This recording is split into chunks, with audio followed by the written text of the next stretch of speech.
Okay, I'm Alejandro Zimmerman, and today I have the honor to be with Peter Cornish, who is the CEO of fruit growing of Tasmania,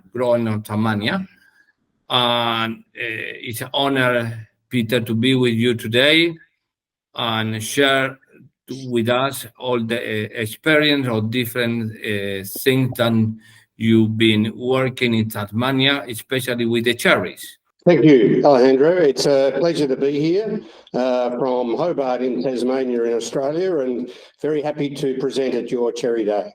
Yeah, thank you very much. I mean, it's very unique. I mean, you are probably in the other side of the world, literally saying in the other side of the world.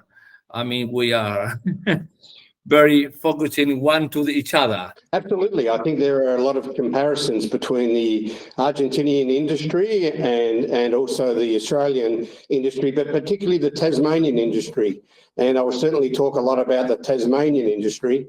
And one thing we often talk about, there is only the very tip of South America and Tasmania and New Zealand after us that is so far south, and that binds us together. Yeah, I'm actually also I'm growing in Los Antiguos, very south of Patagonia, one of the latest cherries in South America. Probably, I think, Peter, don't misunderstand myself, but I think we are a bit later than you. Yeah, well, our season runs from early December. We start, but throughout December. But our main season is January, and then into February, and sometimes towards the end of February is our main season. But January by far is our biggest production month. All right, good. I mean, we are in Los Antiguos or province of Santa Cruz. It's one, it's one of the latest as well. We are starting production there or peaking there by the end just before Christmas and finish by the 20th of February. Or some years, all depends of the year. Every year is different than the other. So sometimes we are getting a bit later than the 20, but let's say the 20th of January or February. Yes, so I understand, and certainly our growers are also looking to extend that season. But I think one part of this is what is that time we naturally grow our cherries, and we grow our cherries well. And for us in Tasmania, primarily that is January. Yes, you are very good of growing cherries, and I know your cherries and your quality. What are you putting in the market in January, February? They are very nice cherries. Congratulations. Well, thank you. And it goes to a lot of work, and not by myself, but our growers. And of course, this has been some 25 or even longer years in terms of growing and experience by our growers and also by our marketing. But behind that, we have 170 years of history of growing apples, in particular in Tasmania, in commercial quantities. So our tree fruit growers have been doing this for many generations and learning, and a lot of those experiences in apples have been transferred across into understanding how to grow exceptional cherries. Yes, I've been in the industrial for many years, and one of my first trip to food logistic, I was very surprising. That was many years ago. That probably beginning of the 2000.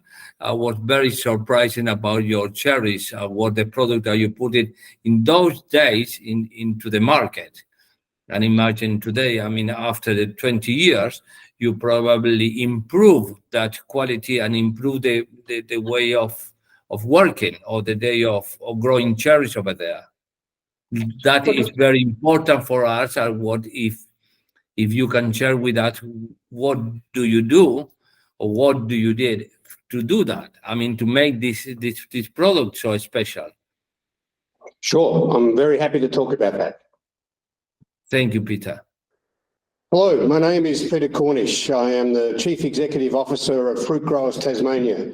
I'm talking to you today from Hobart in Tasmania, which is, of course, part of Australia, but the small island at the very south of the Australian mainland. And I'm very happy to be part of your Cherry Day and to share some insights that what works for our Tasmanian growers and to share those with you today. So what I'm going to talk about today is what makes Tasmanian cherries better. So just a little bit about ourselves. As I mentioned, I'm not a grower. I actually work for Fruit Growers Tasmania, which is the association, the representative body, which represents all fruits in Tasmania, including apples, pears, berries and stone fruit growers, but also in particular cherries. Our aim is to support our industry and build a thriving fruit industry in Tasmania. We look to support our growers in areas of trade and biosecurity and also industry development. And we are a membership-based organisation. We have some 90 growers who are our members and some 40 associate members. So a little more about the Tasmanian fruit industry. The Tasmanian fruit industry has a farm gate value of around 370 million Australian dollars. We have almost 4,000 hectares in fruit production across some 180 farming operations. Tasmania is the largest production state for raspberries and blackberries. It's also the second largest production state for blueberries in Australia. In terms of cherries, most importantly, it contributes more than half of all Australian cherry exports. So talking and focusing about Tasmanian cherry exports, we have an export trade which is worth just under 50 million Australian dollars a year. We are not large. Our cherries are exported to over 20 countries, primarily in the Asian region. And our largest markets are Hong Kong, Taiwan, China, and also Vietnam. So the main focus of what I want to talk about today is what does make Tasmanian cherries better. And I hope they are better, but that's our claim. So the Tasmanian grown fruit offers a fresh, vibrant taste experience. And as we say here, our flavour lasts. And I think that's the most important part of anything almost I have to say today. And what sets us apart in terms of our cherries, even against the other fruits that we produce here in Tasmania. And that is about taste. And what's most important about our cherries is it needs to be a magnificent taste experience, a flavour and a taste. When people taste our cherries, they want more and they think that is fantastic. And that is our aim in terms of our quality of what we produce. But our focus certainly is in terms of appearance, but really it's about taste. And I think it's taste that people remember. What makes us different? Our isolation. A bit like yourselves in very south of South America, our isolation is our gift. Because we're an island and we're surrounded by water and we're a long way south, it's a very temperate climate. We are free from many plant pests and diseases. And what this particularly means that there is minimal, if any, phytosanitary treatments for any of our exports, even if we're sending fruit to other parts of Australia, but certainly if we're sending fruits to our cherries to other countries in Asia. And of course, one of our benefits, as you can see from the map there, while we are relatively long way south, we are a lot closer to Asia than many other countries. And so that's a real benefit for us. So again, when we talk about that, so we have a natural advantage, undoubtedly. We are fortunate for a number of reasons in terms of how we grow our cherries. We're an island, and most of our cherry growing, but not all of it, is not far from the coast. But even if we're in the middle of Tasmania, we're probably only talking 100 or 150 kilometres from the coast. So it's a maritime climate. It's a temperate climate. It doesn't get too hot. It doesn't get too cold. So we don't have those big variations. But certainly in winter, it is cold enough. But in summer, most importantly, we have very long summer daylight hours, some of the longest daylight hours in summer in the world. And of course, that's most important at that time. We are a summer growing time. We have ideal soils in Tasmania for growing tree fruits, and we have abundant water.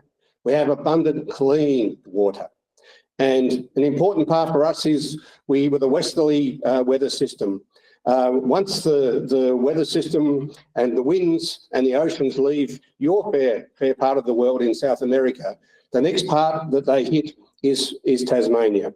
So we have a long, clear period which purifies all that air, all that water. And we have decent rainfall, and most of our rainfall, importantly, is in the wintertime. But we're able to capture that rainfall in our highlands and feed that through in irrigations. Most importantly too, and of course this has happened over the last 2 decades in particular, our growers have committed to adopting technology that delivers high quality product. Now what that means is it certainly is in our growing systems and how we grow, but certainly it is also in our grading and packing technology. It's a very important part of that end product of what we do. We also have no genetically modified crops in Tasmania. And as I mentioned, given how close we are, speed to market is important. It arrives in our export markets within 48 to 72 hours. All our cherries are air freighted.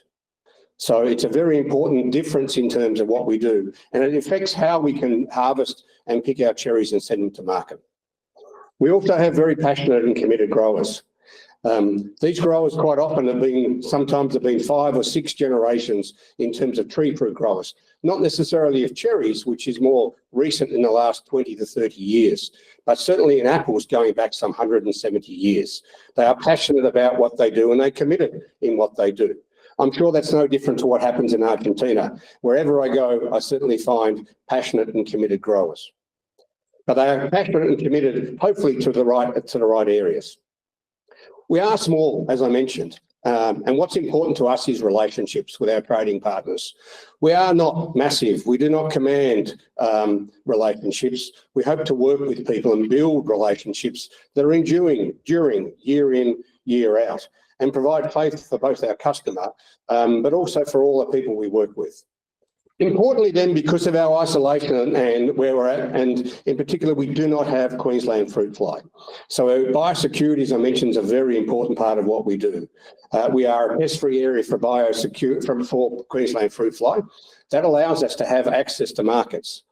If you look at that, this is the different fruits that we grow here in Tasmania and the different markets in which we send our fruit to. But in particular, if you focus on that line where those arrows are with cherries, you will see that is where we have the most market access to more countries than any of the other fruits. And that's come from a lot of work that's been put in to gain access. And it is challenging to get access to markets.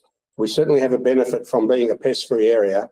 But nonetheless, of course, while we talk about, and I'm talking about Tasmania, and when we talk about our cherries, we talk about Tasmania. We are, of course, part of Australia, and the trade arrangement between different countries are done at a federal level, and we are just one part of it. But as you can see there, we have almost full access to all countries.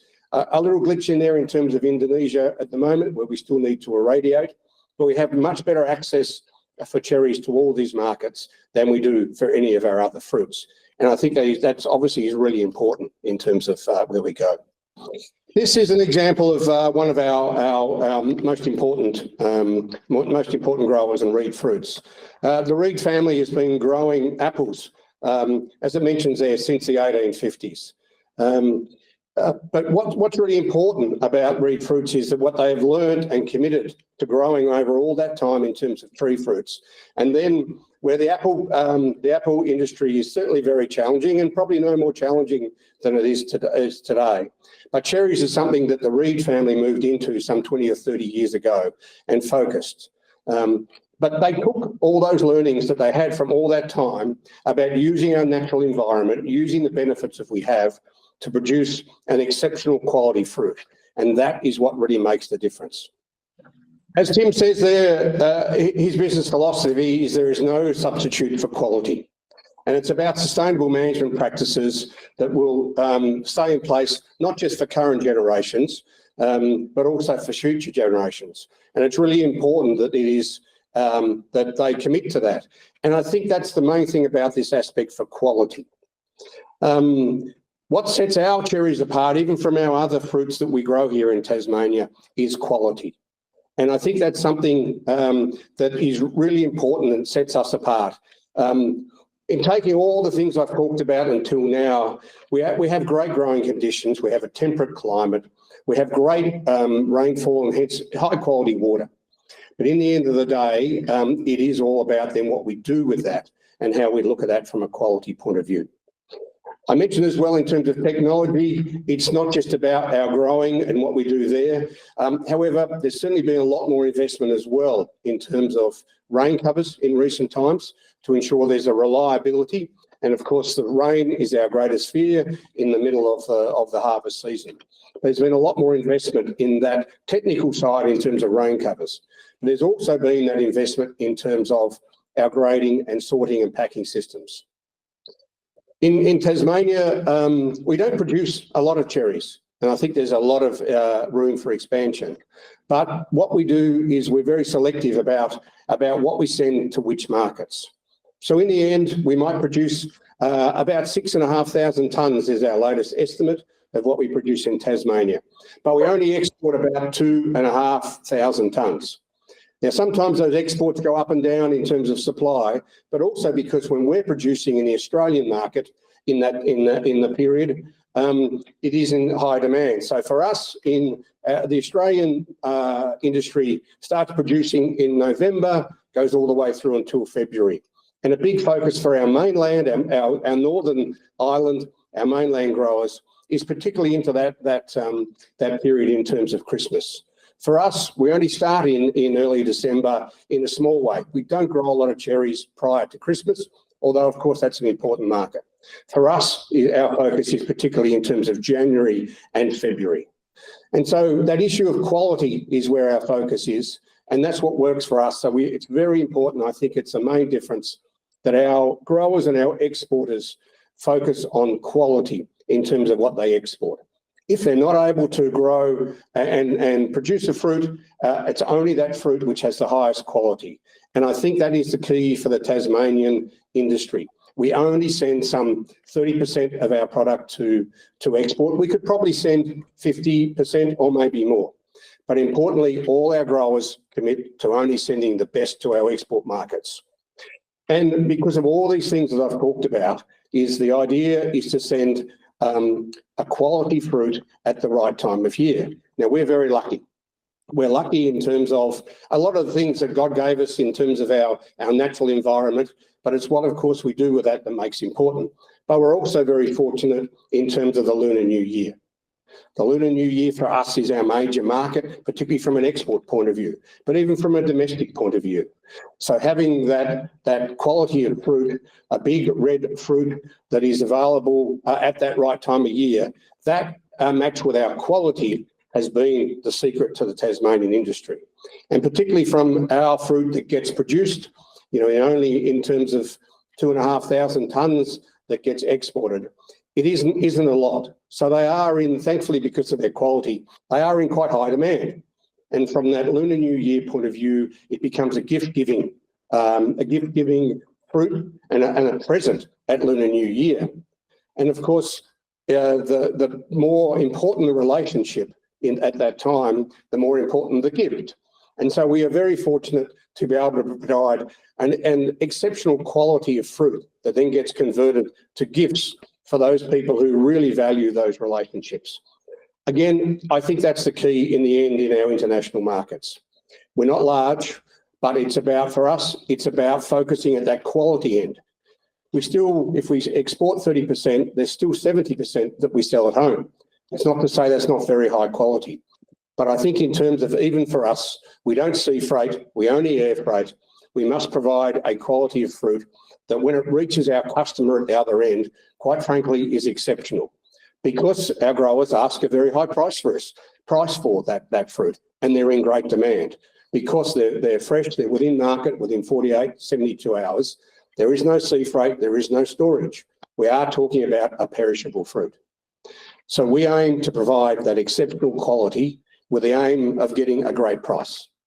If we produce a great quality, then maybe we'll get a good price. If we produce a good quality, then maybe we'll get an okay price.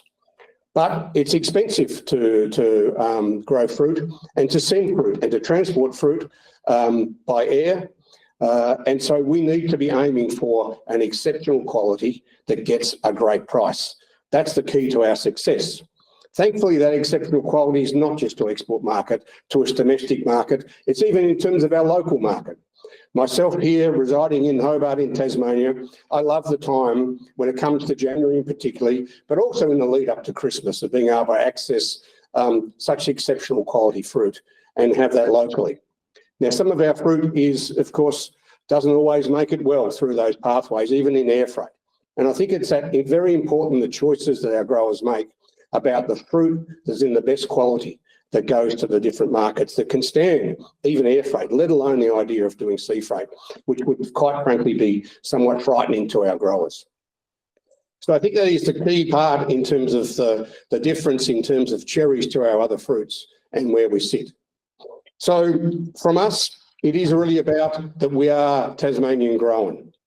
It is a difference that comes from being in Tasmania with all those environmental effects that we were talking about, all those opportunities we have to harness Mother Nature, to convert that and the sunshine and the water and the land, to convert that into a fruit that in the end is exceptional, that has a taste that lasts.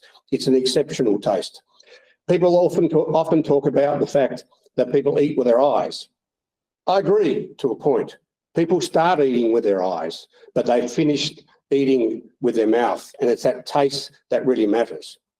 When we go to places like Asia Fruit Logistica and we meet with different customers and people from different countries, they come and they visit our stand, and they don't come, thankfully, because of the reputation that's being built and the quality that's been committed to. They come and they don't ask, could they buy cherries from us? They don't even ask if they could buy Australian cherries from us. They come to us and ask if they can buy Tasmanian cherries. So I think together, the approach by our growers, the approach in focusing on the right markets, the approach on really focusing on something that is an exceptional quality, but particularly taste. And that all comes from that temperate climate we have. Our fruit are on the trees for longer. They then can mature. We pick them very ripe because they're going by air freight. As a result, they're bigger, they're darker red, they're firmer, and they're very sweet. And we can get those into market in a very short period of time. And in the end, they have exceptional taste. And that is what sets apart Tasmanian cherries from even our other fruits that we do, even from our mainland cherries and others. It's focusing on the quality, it's focusing on the market. That works for us. It doesn't work for all our cherries. We have growers who sell on the roadside directly to the public, the same people who sell it to exports. It's a matter of finding out that profitable pathway of what makes a difference. That's a little bit about our story and what sets apart Tasmanian grown cherries, and very happy to share that with you today. Thank you very much for your presentation. Very, very good presentation. Let me tell you, yeah, you're right. You have one of the best cherries. And I think you explained very well to us how you make those cherries and how lucky you are, because I think one of your key is the quality, and also one of your key, you are very close to the market. Are you sending everything by air? It's a very good advantage that you have. So we are in the other side of the world. Sometimes the market are very far from us. So, but from your presentation, I would like to, what is you're talking about rain in the season and you're worried because you put it on covers. What about the frost? Are you working with the frost system? Are you having quite a problem with the frost or not? Not greatly. Certainly our frost is in that time with flowering and bud burst can be very important. But generally speaking, that is part of what we're fortunate. We are a very temperate climate. So even we need those chill hours, of course, and we do get cold in the middle of winter. But cold for us is approaching or around zero. So that is a cold. It is that unexpected late sort of freezing or frost that might happen during the bud burst that would be an issue. Even though to do with that, even our rain covers and the work is, rain covers are still, while they've been around for quite some time and they certainly manage those risks to a degree, we're still learning about growing and the benefits of the rain covers. And one area with that is about getting the rain covers out earlier in the season. So earlier in terms of once we start to get towards that flower or bud burst, can even help with things like a late season frost, because it creates a different microclimate underneath the rain covers. So again, it's about that risk management. So that's how that works. Yes, I'm agree with you with the rain covers. You have to learn how you work with this when you take it off or when you take it on. What is a microclimate that you put under the rain cover? I mean, talking about sugars, you say your fruit is very sweet, correct? And probably it's because of the daylight that you have, a lot of daylight. I don't know how many hours, but probably it's one also of your main key to have those sugar levels on your sides on your fruit, correct? Yes. And which varieties which are your favorite variety or your main varieties of cherry are you working on? Well, now you're getting technical in terms, we grow a lot of different varieties, and I think it's a very good question without me answering it very well to you. Firstly, I think, look, light is very important, and it's something you need to manage with rain covers because, of course, that does cut down a little bit in terms of the light. However, we've found with rain covers, it also promotes the growth of the cherry, and the cherries are bigger, which is really important. The biggest thing I think in terms of sweetness, whichever variety we pick, and we grow a number of different varieties depending on which part of the season that they fit. And I think two things. So firstly, I think the variety is what naturally and what's the best fit for the variety in terms of the growing conditions and the harvest and the conditions you have in those microclimates in different parts of our state. And I think a big issue about that is pushing against nature is very challenging. Yes, you can do it in different ways, and certainly you can do it by the development of varieties, but there's only so far you can push without compromising something. And a big thing for us is not compromising taste, not compromising the look or the size or the sweetness. The biggest thing, though, in terms of sweetness, I think for us, is we pick it very late. Because we go air freight to market, we pick it with the fruit very ripe. So it's optimum, it's on the trees for longer. And that is when all that size and colour and sweetness is developed. And that's the main thing, no matter which variety. Okay, good. It's a good point to pick the cherry in the right moment, in the right color, because it's the best. When you get the best cherry from the trees, the only thing you have to do, like you are working on your and your your packing facilities, and especially with the new technology of optical machines, and this has helped a lot of our industry. Correct? So just on that, I think I often say that it's what we leave out of the box that is almost as important as what we put in the box. Yes. And you can use that technology and you can tweak it to whatever you like to do. Yeah. But of course, and we see a lot of we have some 40 growers who are accredited for protocol markets that go through all those steps. And we have some 17 or 18 pack houses that are also accredited. So it's quite a high proportion of people who have taken that extra investment. So in the end, they can tweak that machinery in which way they want.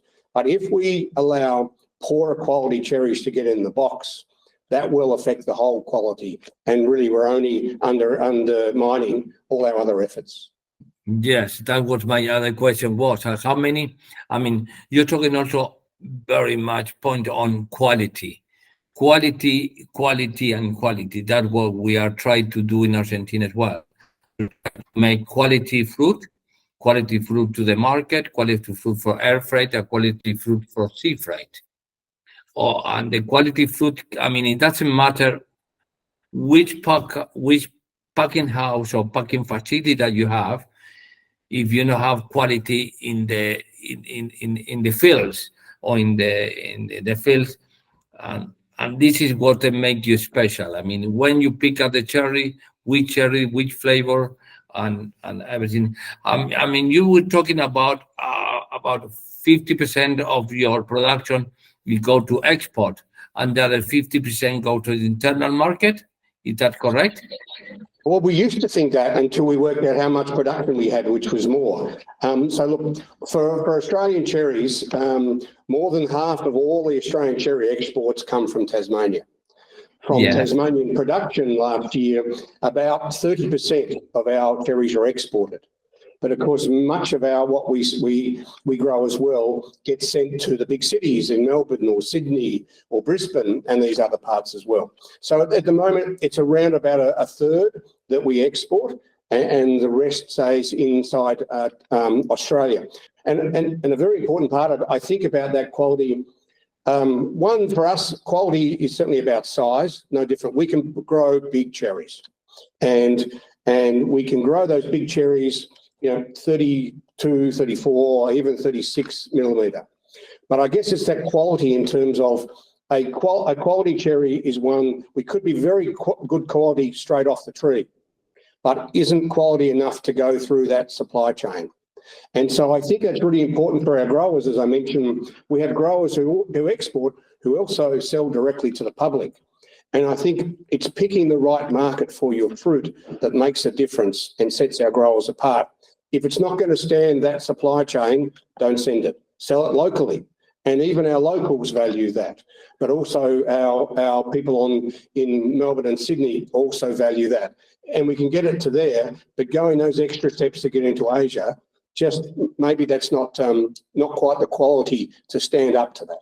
Yeah, you have a very good domestic market, I will say, with Australia, especially with the city that you mentioned. I mean, lucky the Australian people have those cherry for Christmas and for the summer.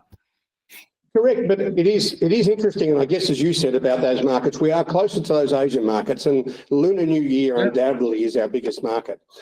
Christmas is important, but more so for our mainland cherry producers. That said, we also have a significant population of people who have migrated from Asia. And so in our domestic market, we need to do more in terms of that Lunar New Year here at home as well.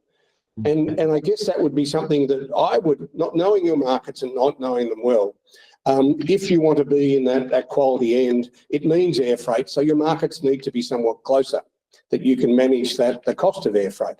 But, we're only 26 million people. There's a lot more people in North America, and there's a lot more people of Asian descent who celebrate Lunar New Year. And if that's the time of your peak production, then that is a key market to potential to aim for, because cherries are very important from that gift-giving point of view. Okay, Peter, thank you very much for your presentation. I think you have a hell of a quality cherries, and congratulations to all your growers in Tasmania.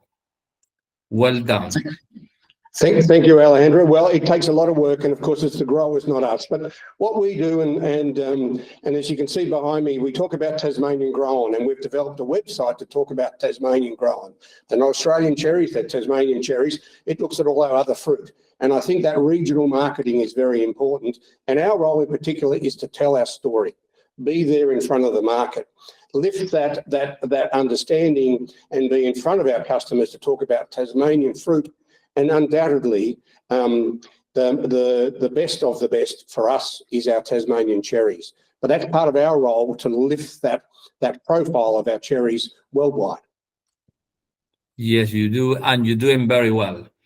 And especially in that place, Tasmania is something special. We can see. Thank you very much, Peter. Thank you, Alejandro. Thank you for the presentation. Thank you very much to share with us the Cherry Day here in Argentina. And your presentation will help us a lot. So thank you very much to share with us this special day.